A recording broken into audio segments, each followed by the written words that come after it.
Shadow people coming to you live from Murder of Crows Barbell Club. We're going to give you guys a tour real quick, and then we're actually going to do our Superior podcast here today. Just coming to the middle of the facility, then we're going to do a twirl. We're here in Brooklyn with co-owner Sean Collins, and he was nice enough to let us come and use this space today to host our show, and to also hit some front squats in kilos that we don't know how to count. But let's do the power of magic and move us to a completely different part of the facility, right? Magic. We move to a completely different part of the facility. So what we wanted to talk today about is actually exactly what we're doing right now. It was an idea I think everybody has, but I know recently Pete Dubois of Cressy Sports Performance had talked about going out and seeing other facilities. So we were like, hey Sean, can we come see Murder of Crows? They just kind of opened and expanded recently and started coaching powerlifters.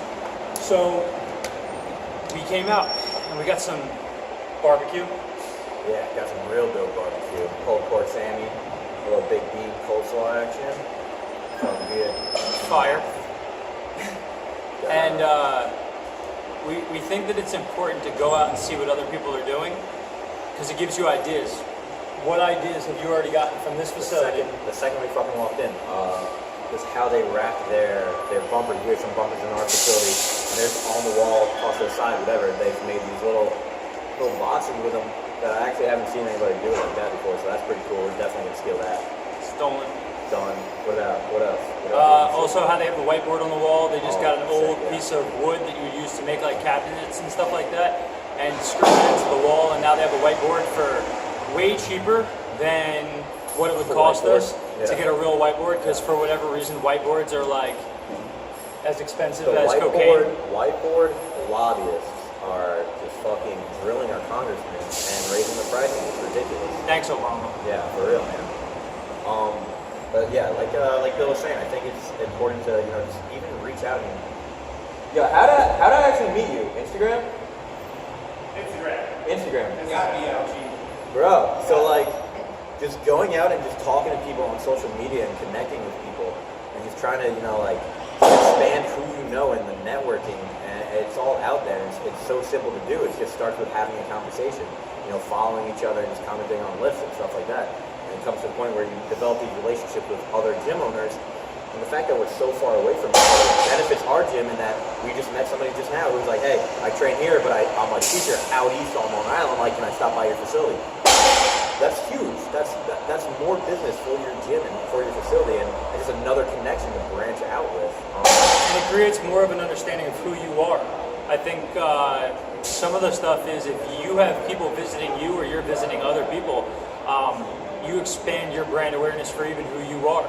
And you put your ego to the side and you just recognize that everybody has value that they can bring to the conversation, and you go see what they're doing, and it can be in something that's completely different. I mean, this facility is one half is a CrossFit, and they have an Olympic lifting team. They have a weightlifting team, and on this side you have a powerlifting gym that is divergent from what we do, mostly training athletes, getting people for high performance, things of that nature. So like coming out and seeing how they do things and seeing how they set stuff up, but just meeting them and when they have a conversation about like, hey, I'm looking for X, you might be that person they immediately think of. In marketing and advertising, they call it TOMA, which is top of mind advertising, and that's a train running by right now. You want to be top of mind for people. Like, you want everyone to think about you right off the bat, but if you're always holed up in your own little cave of a gym and you don't go out and explore, you're hoping that people find you just because you're that amazing.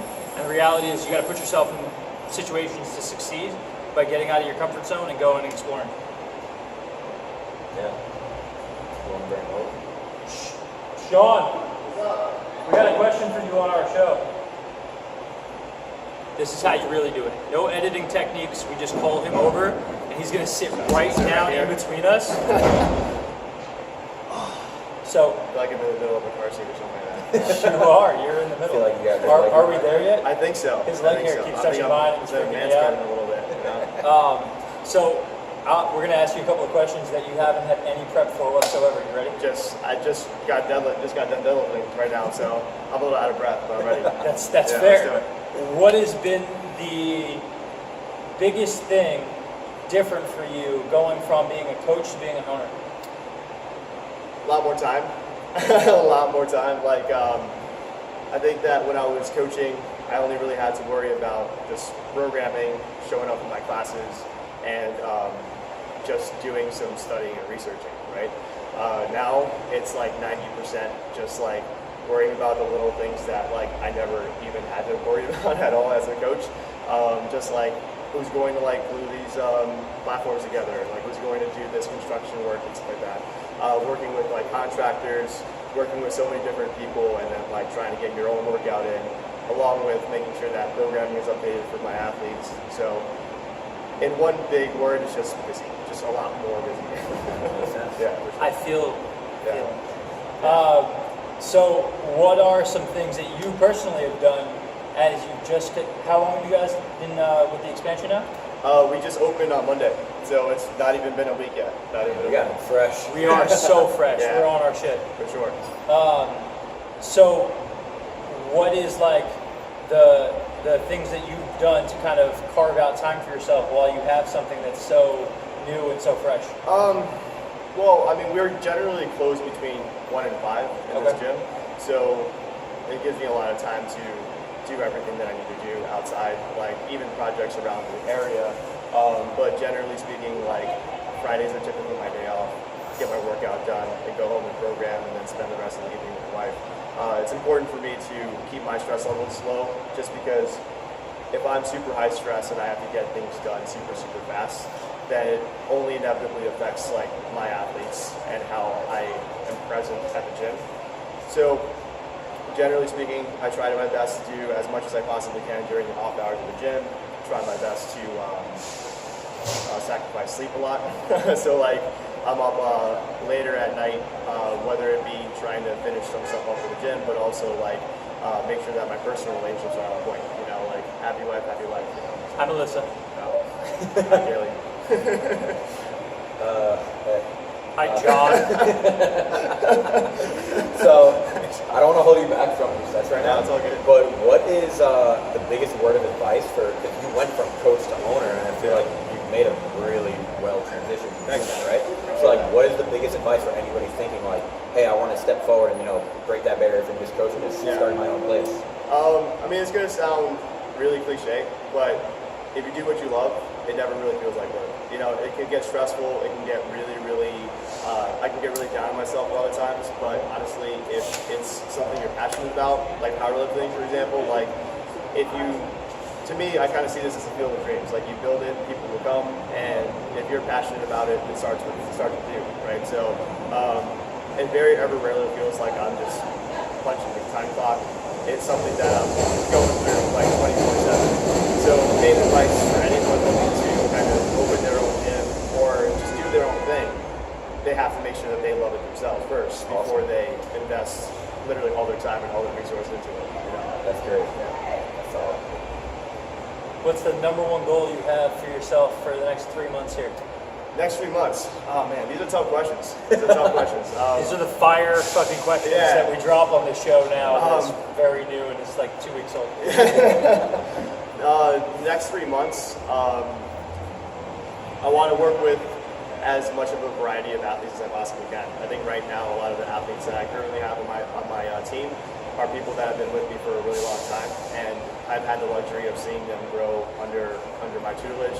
But you know, working with athletes that are experienced, maybe like higher intermediate to advanced athletes, like I think I can study, I can read all I want, but it's a situation where I won't really know how to program for that advanced or top level athlete unless I have that athlete. You know what I mean? So that's really my main goal, is to attract a wide variety of people coming over to do powerlifting and just spread the sport, man.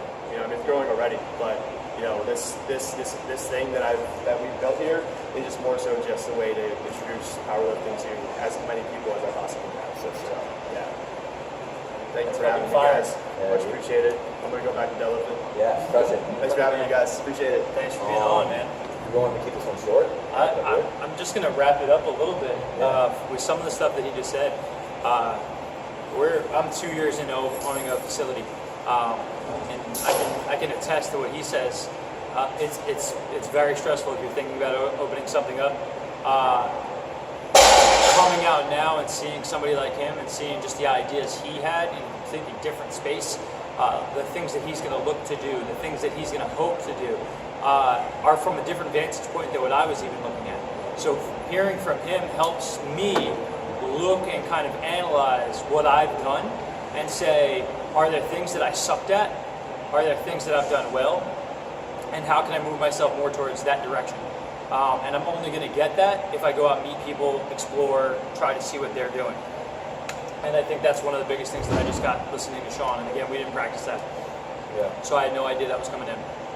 If you guys are in the area, definitely come check this place out. Either CrossFit, weightlifting, powerlifting, whatever. Murder of Crows Barbell in Brooklyn. On Virgin Street? Virgin or Bergen? Bergen. Doesn't matter. Is it Virgin or Bergen? Bergen.